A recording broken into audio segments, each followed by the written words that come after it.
अस्सलाम वालेकुम स्टूडेंट्स। आज हमारा नेक्स्ट टॉपिक है लॉ ऑफ इंडिपेंडेंस असॉर्टमेंट। ये भी मेंडल्स लॉ का दूसरा लॉ है। हमने पढ़ा था first law, law of segregation, then this law, law of independence assortment.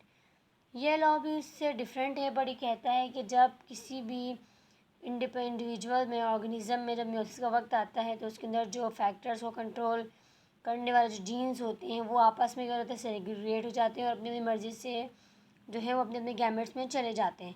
इसकी वजह से बहुत सारे जो है ना डिफरेंट कॉम्बिनेशन हमें मिलते हैं। जैसे फॉर एग्जांपल अगर एक प्लांट है, उसके पास रेड, अगर उसके पास रेड कलर को शो करने के लिए दो जीन, एक प्लांट है, एक कैपिटल आ रहे हैं और एक स्मॉल आ रही है, ये दो फैक्टर्स मिलकर इसके रेड कलर को शो कर रहे हैं। ठीक है, इसके रेड कलर को शो कर रहे हैं। ड्यूरिंग म्यूसिस, जब इसके पास म्यूसिस, जब इसके अंदर म्यूसिस होगी तो उसके जो फैक्टर्स हैं वो क्या हो जाएंगे, गैमेट्स में सेपरेट हो जाएंगे। एक गैमेट्स के पास सिर्फ एक जीन आ जाएगा, दूसरे के पास स्मॉल जीन आएगा। जब ये अपने एक बेबी को ये वाला जीन देगी, जब एक फ्लावर में ये वाला जीन जाएगा तो इस जीन की वजह से जो फ्लावर होगा उसके पास रेड होगा और इसके पास रेड कलर नहीं होगा।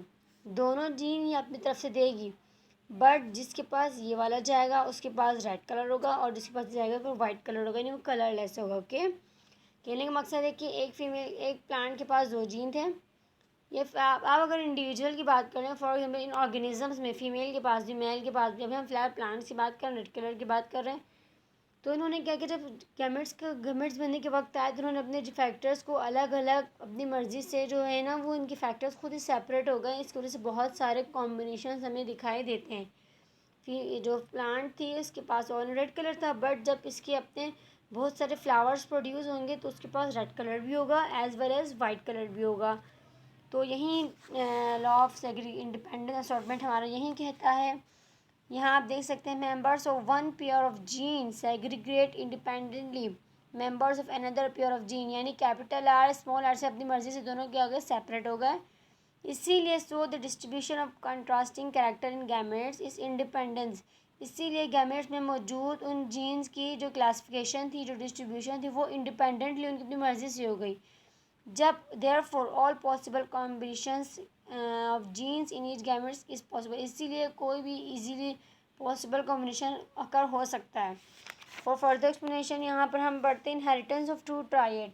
हमने जो मेंडल्स लॉ ऑफ सेग्रीगेशन पढ़ा था वो इनहेरिटेंस ऑफ वन ट्राइड था, मोनोहाइब्रिड क्रॉस था, यानी एक कैरेक्टर की बात कर रहे थे हम दो पेरेंट्स के दरमियान, लेकिन यहाँ पर हम दो कैरेक्टर्स की बात करेंगे दो पेरेंट्स के दरमियान।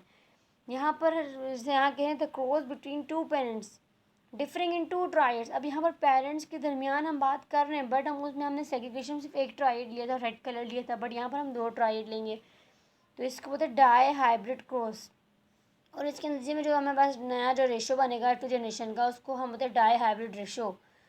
और अब हम एक्सप्लेनेशन में आते हैं। मेंडल्स ने क्या किया है, made a cross between pure P tall plants, मटर के टॉल प्लांट्स भी लिए हैं जिनके पास टॉल की कैरेक्टरिस्टिक के साथ साथ राउंड सीड्स भी हैं, और हमने उसका क्रॉस कराया प्योर पी डॉर्फ प्लांट। हमने उस टॉल का क्रॉस कराया डॉर्फ के साथ, और टॉल के पास ऑलरेडी उसके पास जो है वो राउंड सीड्स हैं, जबकि डॉर्फ के पास जो है व्रिंकल्ड सीड्स हैं। जब हम दोनों को क्रॉस कराया तो F1 जनरेशन में हमें सारे के सारे प्लांट्स जो है वो टॉल मिले जिनके पास राउंड सीड्स था। लेकिन जब हमने इन प्लांट्स को मज़ीद सेल्फ पॉलिनेट कराया, मतलब उसी मेंबर्स के उसी जनरेशन के मेंबर्स के दरमियान दोबारा क्रॉस कराया, तो हमने देखा in F2 generation which are different from parental combination, E G tall plants के पास डॉर्फ सीड्स थी और डॉर्फ प्लांट्स के पास राउंड सीड्स थी। आप इस क्रॉस में देख सकते हैं, पहले पेरेंट्स हैं बस टॉल प्लांट्स जिनके पास राउंड सीड्स थी, यानी capital T homozygous recessive, homozygous dominant है। ठीक है, सॉरी रेसेसिव नहीं है, डोमिनेंट है। होमोजाइगस डोमिनेंट मीन्स होमोजाइगस मतलब एक दोनों डोमिनेंट है और दोनों सेम है। मिसाल के तौर पर कैपिटल टी स्मॉल टी नहीं है, दोनों कैपिटल टी हैं। इसलिए राउंड सीड्स को पैदा करने वाली भी होमोजाइगस डोमिनेंट है। क्योंकि रिंकल्स के लिए हमारे पास देखें, ये जो अगर कैपिटल टी और कैपिटल टी आता लाइक दिस, देन हमारे पास प्लांट बनते टॉल, और अगर इस तरह आता हीटेरोजाइगस तब भी टॉल ही बनता।